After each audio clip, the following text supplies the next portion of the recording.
Hello guys and welcome back to my channel. Today in this video I'm going to check the new FuriousFPV TrueD4 Fatshark compatible diversity receiver.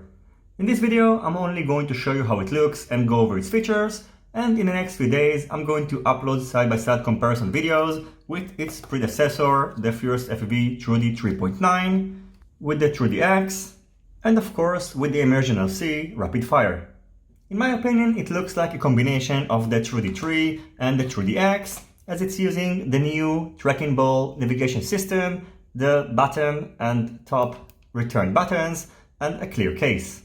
Now, first of all, unlike the TrueDX, the TrueD4 does not feature the image fusion technology and it does not feature a Bluetooth module. So updating the firmware is done in the same manner like the TrueD 3 via an onboard micro USB port.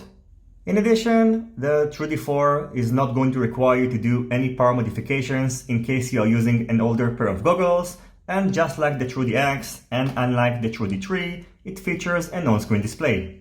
Now, after this short introduction, I've got the TrueD4 mounted on the front of the docking, so let's power it up.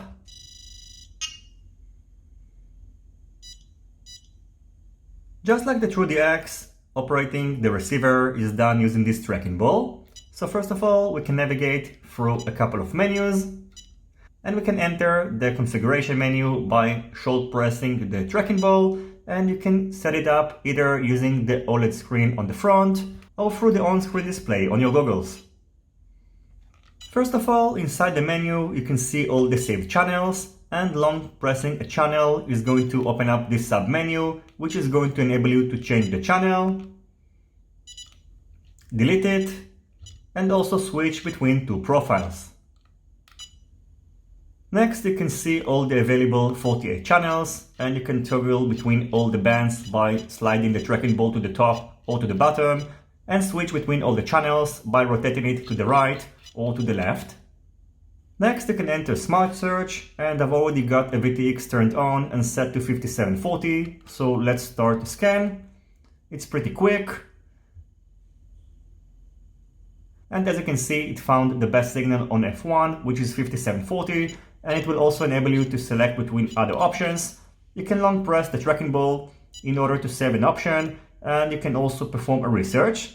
So now, for example, I'm going to set it to F1. As you can see, we are getting the image, and now when entering Smart Search again, I'm going to see the same options, and if I would like to perform another scan, I will need to long press the tracking ball and then hit Research.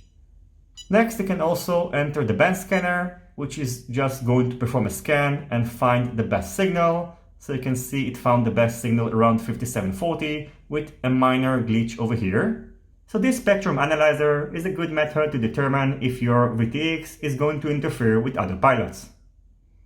Next, under settings, you can set the auto lock button to on or off, and if you're going to set it to on, the screen is going to be locked after a certain amount of time. Next, you can turn on and off the auto DVR, which is going to start the DVR recording when a signal is going to be received, and currently this feature, as far as I know, is not working. Next, you can set the trackball mode either to OLED or to on-screen display. If it's going to be set to OSD, after saving it, of course, you can see that when sliding the tracking ball to the left, now it slides over here to the left and to the right. And now, as you can see, it is reversed on the OLED screen.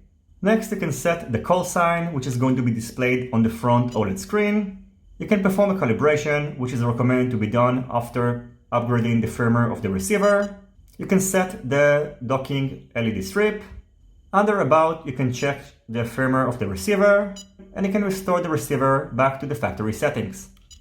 Next, under OSD Layout, you can set the elements which are going to be displayed on the on-screen display and also set their position.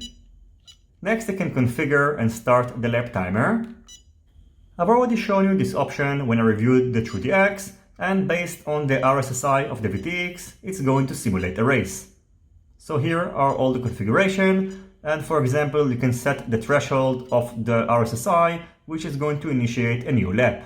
Pressing the tracking ball is going to start the race, and on the front OLED screen, you're going to see the number of laps, and if you'd like to restart the race, you can long press the tracking button So first of all, you can pause it, you can restart it, see the results, and go back to the settings menu. Finally, you can select the find mode, which is going to help you, hopefully, to find your lost quadcopter based on the signal of its VTX. So now I'm going to turn on again the Happy Model Stealthfly X.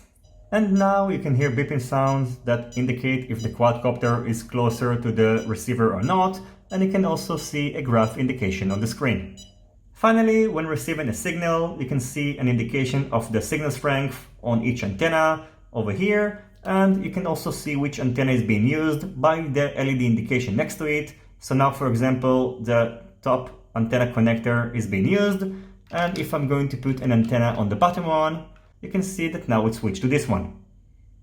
So overall, the TrueD4 offers similar features to the TrueDX, but even though it still hasn't been released yet, I can estimate that in terms of pricing, it's going to be much similar to the TrueD3. Now the big question, how does it perform? And we're going to find out pretty soon in the next few days, so stay tuned. As always, I thank you for watching my video. I hope you enjoyed it and you find it useful. If you have any questions, feel free to ask them in the comment section down below. Don't forget to leave a thumbs up if you like this video, and consider subscribing to my channel and hitting the notifications bell if you're not already subscribed. See you in my next videos, and goodbye.